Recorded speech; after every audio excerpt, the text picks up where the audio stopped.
Everyone, welcome back to another video. তো কথা বলবো আজকে পদাতিকের ট্রেলারটাকে নিয়ে। কেমন লাগলো পদাতিকের ট্রেলারটা, পুরো বিষয় নিয়ে কথা বলবো। তো এর আগে সৃজিত মুখার্জির, যদি তোমরা সুভাষের যে ছবিটা ছিল, যেটা প্রসেনজিৎ চট্টোপাধ্যায় যার ভূমিকা পালন করেছিল, অনির্বাণ ছিল, সেই কাজটা যদি দেখে থাকো তখন কিন্তু তুমি বুঝতে পারবে একটা জিনিস, যে সৃজিত মুখার্জি কিন্তু এরকম বায়োপিক বা এরকম কাইন্ড অফ কাজ না, বা এইরকম জনরার কাজগুলোকে খুব দারুণভাবে কিন্তু সিনেমা স্ক্রিনে কিন্তু খুব ভালোভাবে প্রেজেন্ট করতে পারে। এমনিতেও এই সিনেমাটা অনেক ফিল্ম ফেস্টিভ্যাল থেকে শুরু করে অনেক জায়গায় দেখানো হয়েছে। সব জায়গায় একটা ভালো অডিয়েন্সের কাছ থেকে একটা, মানে ফিল্ম ফেস্টিভ্যালে যে যে মানুষজন প্রস্তুত ছিল তাদের কাছ থেকে একটা ভালো সরাহনা পেয়েছে। তো আশা করব যে সেইগুলো হয়তো অডিয়েন্সের জন্য ভালোভাবে ওয়ার্ক করবে। এর সাথে সাথে ট্রেলারটার মধ্যে আমার যে জিনিসগুলো ভালো লেগেছে, আমার সেগুলো নিয়ে আমি কথা বলতে চাই।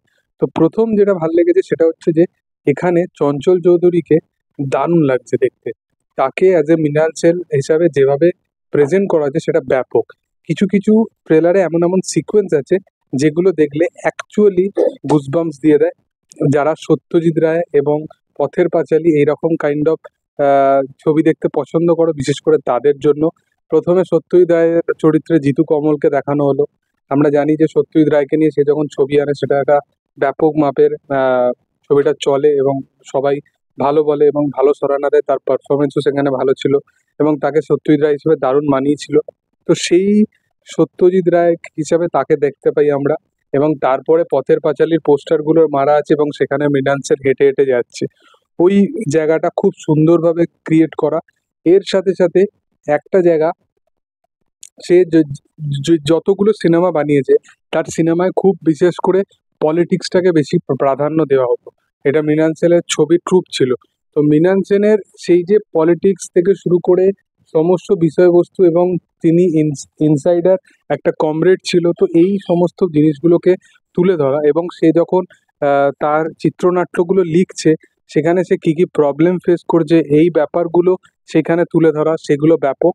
ট্রেলারের মধ্যে আরেকটা জিনিস যেখানে তার ডিপ্রেস সাইডটাকে দেখানো হয়েছে, যেটা একদম লাস্ট সিনে, যেখানে চঞ্চল চৌধুরী নয়, তার যে ইয়ং এজটা, তাকে দেখতে পাচ্ছি এবং সে আয়নার সামনে দাঁড়িয়ে পারফরমেন্স দেখাচ্ছে। ওই পোর্শনটা ব্যাপক, ইমোশনাল পোর্শনগুলো ব্যাপক।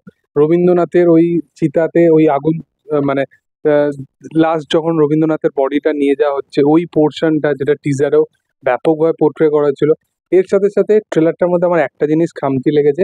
এটা খামতি নয়, ট্রেলারটার থ্রু আউট মেকিং থেকে শুরু করে সমস্ত কিছু ভালো, কিন্তু ট্রেলারটার অনেক কিছু না জিনিসপত্র গিভিন করে দেওয়া হয়েছে। আমার মনে হয় যে যেখানে চঞ্চল চৌধুরী হেঁটে বেরোলো এবং তার ওই সংলাপটা শেষ হলো এবং সেখানে পুরো সাদা কালো ব্ল্যাক অ্যান্ড হোয়াইট ছবি থেকে সব কিছু রঙিন হয়ে গেল, এই ব্যাপারটা যদি একদম সিনেমা হলে গিয়ে মানুষ এই জিনিসটাকে নিত, তাহলে আমার মনে হয় যে সেই, মানে এক্সপিরিয়েন্সটাই অন্য রকমের হতো। কারণ ট্রেলারতে এই জিনিসটাকে এত সুন্দরভাবে তুলে ধরা হয়েছে, সেটা দেখে বেশ ভালো লাগছে। যাই হোক, আমার ট্রেলারটা পার্সোনালি ভালো লেগেছে। তোমাদের কি বক্তব্য এটা নিয়ে অবশ্যই কমেন্ট সেকশনে জানাতে পারো। ভিডিও যদি ভালো লাগে অবশ্যই লাইক শেয়ার সাবস্ক্রাইব করে দিও। Thank you all, by.